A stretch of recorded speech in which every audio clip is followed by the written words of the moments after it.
द्वारा आपके साथ जो मारपीट हुई है, आज विधायक मोहम्मद इलियास और यहाँ पुनाना विधानसभा के मौजूद आदमी आपके साथ मिले हैं डीएसपी से, क्या आश्वासन मिला है, क्या कार्रवाई की मांग की है, क्या मामला आपके साथ हुआ था, क्या कहेंगे? दरअसल स्टार्टिंग ये थी, मेरा भाई मेरे से छोटा सरपंच था। बिछोर रोड पर एक बर्फ फैक्ट्री थी, वहाँ मेरे भाई लेटा हुआ था और वहाँ से पुराना स्टाफ जाता है पूरी गाड़ी भर के, उसमें 8-10 मुलाजिम थे।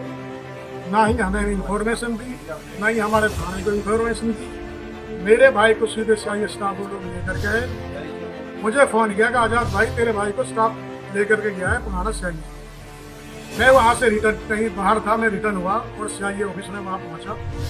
पहुँचने के बाद में 1-2 मुलाजिम बाहर थे। उन लोगों ने कहा क्या बात, अंदर कैसे जा रहा है? मैं मेरे भाई को आप लोग लेकर के आए हो। मैं एक्स सरपंच रहा हूँ 2 बार, एक्स पार्षद रहा हूँ, इलाके के जिम्मेवार आदमी हूँ मैं। मेरा भाई से मेरे को मिलने ना दो। अगर मेरा भाई क्राइम की उसमें लिप्त है या मेरे भाई किसी उसमें इन्वॉल्व है तो मैं अपने भाई को यहीं छोड़ के जाऊँगा, आप उसको इलाज करना कुछ करते रहना। उन्होंने मुझे रोका, मैं अंदर जा रहा था। फिर इतने कहने के बाद मेरी कॉलर पकड़ी, मुझ में धक्का दिया। मेरे छोटे भाई थे और उनको भीतर से 1-2 हाथ के डंडे थे स्टाफ पे। मेरे भाइयों में डंडे मारे। मेरे छोटा भाई था वो रोड पे था, उसको भी इन लोगों ने खींचा। इतनी बेइज्जती की कि मैं लाइफ में वो चीज़ मैंने 49-50 साल की उम्र मैंने पहली बार ऐसा देखा है। और इतना बड़ा भ्रष्टाचार, अत्याचार, कुछ मुलाजिमों ने, पुराने 5-5 साल के मुलाजिम है, इन लोगों ने 2-2 लाख रुपए लेकर के और पकड़ कर फिर छोड़ देते हैं। उनकी कोई सुनवाई नहीं है। मैं डीएसपी साहब से पूरे अपने हल्का के जिम्मेवार पार्षद होते हैं, मेरे सरपंच है भाई, मकसूद भाई हैं, जेलदार साहब हैं, इलियास मोहम्मद जी थे, बाकी सबका नाम तो मैं क्या लूँ, सारे इलाके के मौजूद लोग थे। डीएसपी साहब ने आश्वासन दिया है कि तेरे साथ गलत है, किसी नाम पे उठाया, गलत उठा गया और आपके व्यवहार में भी बहुत मोटी कमी की है, इसके लिए मैं इंक्वायरी कर रहा हूँ। अगर इंक्वायरी सही नहीं हुई तो मंत्री ने कहा भी है पूरा आंदोलन करेंगे, रोड जाम करेंगे, रास्ता जाम करेंगे। हरियाणा के सीएम से मेरा अनुरोध है कि लोगों को दूर किया जाए, ऐसे गंदे भ्रष्टाचार को हटाया जाए और इसके बाद अगर ये नहीं हुआ तो हम बहुत बड़ा आंदोलन करेंगे। और लास्ट में कहता हूँ, हमारे एसपी अच्छे हैं, एसपी साहब को भी इसमें संज्ञान लेना चाहिए।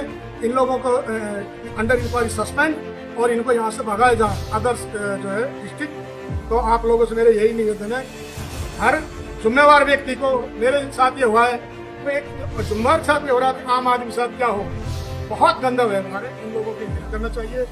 मेरी अगर कोई बार कमी हो स्टाफ के साथ में बदतमीजी बोला हो तो मेरे साथ जो स्टाफ करना चाहे मैं तैयार करने के लिए, लेकिन ऐसा हुआ नहीं।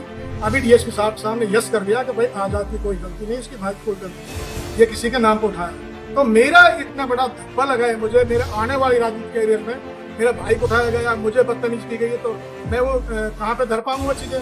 तो सभी प्रेस और बंधुओं से और नर्म निवेदन है हाथ जोड़ करके इस सिलसिले को आप भी मेरे साथ दें और ऐसे भ्रष्टाचार कर्मचारियों को यहाँ से भगाएं। यहाँ पे जो सीआईए प्रभारी है, कितने समय हो गया है यहाँ उसको पुनाना सीआईए में, क्या नाम है उनका, क्या कहेंगे? संदीप मोहन, तकरीबन मेरे आइडिया से 3-4-5 साल उसको यहाँ हूँ। वो केवल थाने में तो आता नहीं है, एडिटरशिप एक धर्मेंद्र है, एक यशपाल है और 4-5 है, मैंने दे रखे है कंप्लेंट, वो चलाते हैं, आते हैं पकड़ के, इंचार्ज को कोई पता नहीं रहता और छोड़ देते हैं पैसा लेके।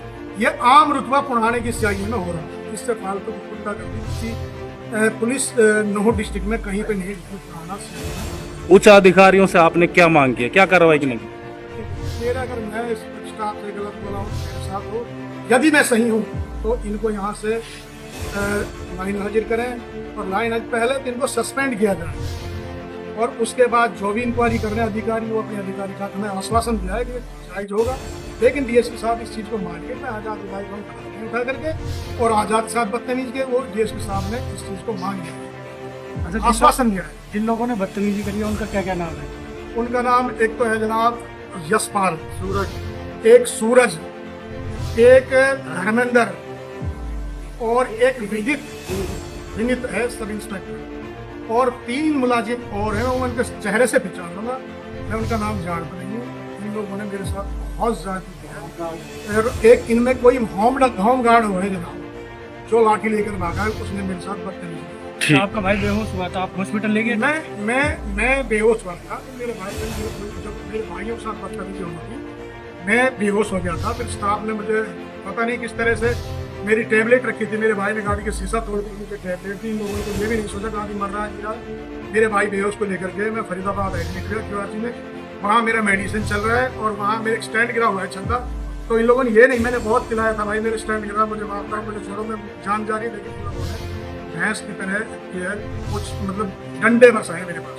ठीक है, क्या ये पुलिस के जो मारपीट का मामला सामने आया उनके साथ क्या मामला था, और आप DSP जितेंद्र राणा से मिले हैं आप, तो क्या कार्रवाई की मांग की है?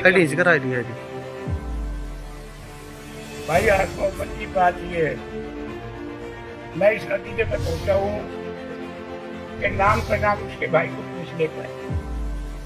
ये सही है कि उसके भाई की कोई नहीं गई थी, और जैसे ही इनको आजाद जी को पता लगा पाकिस्तान को, ये पीछे पीछे CI ऑफिस में आया, और CI ऑफिस में आने के बाद इन्होंने जब उनसे बात करनी चाहिए, तो बात की बात ये CI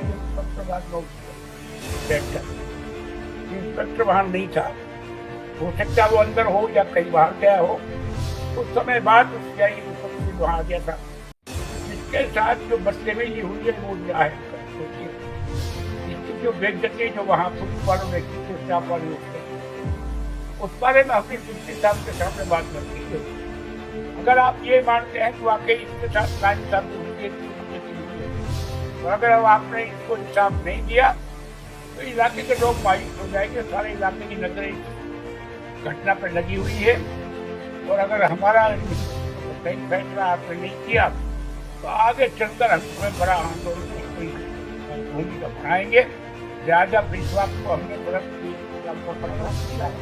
हमें आपके ऊपर विश्वास है, तो जिस हिसाब से हमें पूरा आश्वासन दिया है, लोग कानूनी कार्रवाई पूरा क्या मारपीट हुई थी, क्या बेइज्जती कितनी पूर्व जिला पार्षद की पुलिस ने क्या बताया? इससे ज्यादा बेइज्जती क्या है, कोई जिम्मेदार आदमी जाए कॉर्नर को पकड़ कर उसके साथ बदतमीजी की जाए, यहाँ तक कि वो बेहोश हो जाए, इससे ज्यादा बदतमीजी और क्या कर सकती है? आपने क्या मांग की DSP से? हमने साथ में बात की, अगर आपने उनको सस्पेंड नहीं किया दिया तो आगे आगे SP साहब के माध्यम से कंप्लेंट प्राप्त हुई है, जिसमें हम जांच कर रहे हैं। जो भी इसमें साक्ष्य आएंगे उसके बाद भी बता पाएंगे। क्या मामला था, किसका मामला था? ये अदालत कह रहा है कि मेरे भाई को लेके आए थे, उस संबंध में ये जांच कर रहे हैं। तो मारपीट का आरोप लगा रहे हैं क्या? वो तो सामने जो इंक्वायरी होगी तब ही पता लगेगा भाई मारपीट है क्या है क्या नहीं।